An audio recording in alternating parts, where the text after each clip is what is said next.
ঘটনা ঘটেছে বলতে আমরা শনিবার থেকে 10টা 7 থেকে খোঁজাখুঁজি করছি। হ্যাঁ, কন্টিনিউ খোঁজাখুঁজি করছি। পুলিশকেও বেলডাঙ্গা পুলিশের থানায় জিডিও করা হয়েছে। কন্টিনিউ সকাল থেকে শুক্রবার রবিবার সকাল থেকে খুঁজছি, শনিবারও খুঁজেছি। আজকে সকাল আমরা টার্গেট নিয়েছি যে আমরা নিজেই দেখতে দেখতে আসবো রেজিনগর টু বেলডাঙ্গা। রেল লাইনের ধারে ধারে দেখতে দেখতে এসে দেখছি কেউ একজন মেরে ফেলে রেখে গেছে। আমরা এটা সঠিক বিচার চাই, যেন সঠিকভাবে তদন্ত করে এর যারা যারা এইসব ঘটিয়েছে তাদের ধরা হোক। শেষ কখন কথা হয় আপনাদের সাথে? শনিবার 9টার দিকে। কি কথা হয়েছিল? ওর মায়ের সঙ্গে কথা ছিল যে বাড়ি যাচ্ছি, যে খাবার দাবার তৈরি করো, খাওয়া দাওয়া করবো। কি করতো বেলডাঙ্গাতে? বেলডাঙ্গাতে টিচারই করতো, আলামিন মিশনে। এখানেই থাকতো না প্রতিদিন? থাকতো, শনি রবি ছুটিতে বাড়ি যাচ্ছিল মনে হচ্ছে। কারণ এরকম ভাবে তো পড়তে পারে না, সে তো বাড়ি যাওয়ার জন্য রেডি হয়ে যাচ্ছিল। তার মাকে খাবার রেডি করতে বলেছে, খাবো বাড়ি গিয়ে, কিন্তু সে আর খেতে পেল না। আপনারা বললেন যে আপনারা এখানে লাইনে লাইনে খুঁজে বেড়াচ্ছিলেন, কি জন্য মনে হলো যে এখানে আমরা বেলডাঙ্গা থানায় মানে ওনারা বললো যে আইসি সাহেব একটা মানে বললো যে এটা হতে পারে এরকম, তার জন্য আমরা নিজেরাই ইনভেস্টিগেশন করে এটা দেখতে, মানে 10 জন মিলে আমরা রেজিনগর স্টেশন থেকে লাইনের ধারে বেলডাঙ্গা পর্যন্ত যাওয়ার ইয়ে ছিল। আমরা সবাই কন্টিনিউ ঝোড়গুলো দেখতে দেখতে যাচ্ছি। তারপরে দেখলাম যে এই ঝোড়ে পাওয়া গেছে। কবে থেকে, কখন থেকে খুঁজছেন? আমরা সকাল 5টা থেকে খুঁজছি। পেলেন কখন? আমরা 7টায় পেয়েছি। ওই যে নিখোঁজ ছিল সেই ছেলেটাই দেখলেন আপনারা? হ্যাঁ, এটা আমার ভাইপো। শনিবার নিখোঁজ হয়েছে। কোনো মানসিক চিন্তা বা কোনো প্রেম ঘটিত কিছু, এইসব কিছু আছে? এরকম তো এখন কিছু বোঝা যাচ্ছে না, এটা পুলিশ ইনভেস্টিগেশন করে বুঝতে পারবে।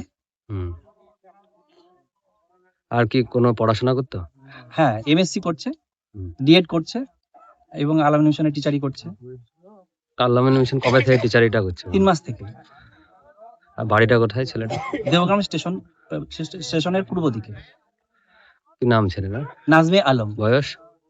24 4 মাস। আপনার নাম কি? আমার নাম মোহাম্মদ কিবরিয়া শেখ, আমি ওর কাকা। এখন কি চাইছেন? আমরা সঠিক বিচার চাইছি। আব্বার খালাতো ভাই, কাশীপুর বাড়ি। আমরা শুনলাম যে ছেলেকে পাওয়া যাচ্ছে না, তাই সকালবেলা তো হঠাৎ করে শুনছে যে মারাদিঘির মাঠের মধ্যে ছেলের লাশ পাওয়া গেছে খুঁজে। তার জন্য আমরা এখানে আসলাম, তাড়াতাড়ি করে বেরিয়ে আসলাম। এসে দেখতে লাশ পড়ে আছে। যাতে তদন্ত হয় সঠিকভাবে কিভাবে ছেলে মরলো, যেটা আমরা একটা তদন্ত করলে সরকার থেকে ভালো হয়। এখন পর্যন্ত কোনো জিআরপি পুলিশ আসলো না, ছেলের লাশ পড়ে আছে। অনেক বেলা হয়ে গেল, অথচ ফোন করার সত্ত্বেও তারা আসছে না। যাতে তাড়াতাড়ি আসে সে ব্যবস্থা আপনারা করুন। কবে থেকে নিখোঁজ? নিখোঁজ শনিবারের দিনকে বাড়ি যাওয়ার কথা। কোথা থেকে? বেলডাঙ্গা আলামিন মিশনে শিক্ষকতা করতো, ওখান থেকে বাড়ি আসার কথা। কিন্তু ছেলে এ আসছে ওই আসছে করে শনিবার সারাদিন বই চলে গেছে। রাত্রিতে এখন খুঁজে তদন্ত করি, আত্মীয় স্বজনের বাড়িতে ফোন করে জেনে কোনো জায়গায় পাওয়া যায়নি। শুক্রবার শনিবারে গতকালকেও মানে সারাদিনকে বেলডাঙ্গা থানাতে জিডি করেছে সন্ধ্যেবেলায়, তাও ছেলে কোনো খোঁজখবর না করে একটা লোকের মাধ্যমে যে পাওয়া গেল যে বেলডাঙ্গা থেকে রেজিনগরের মধ্যে একটা ছেলে পড়ে গেছে। সকালবেলাতে আমরা 8-10 জন এসে লেনার ধারে খোঁজ করতে এসে দেখা যাচ্ছে লাশ ওখানে পড়ে আছে।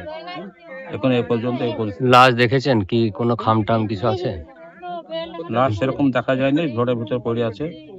পুলিশ নিষেধ করছে যেতে ওখানে, তার জন্য যায়নি।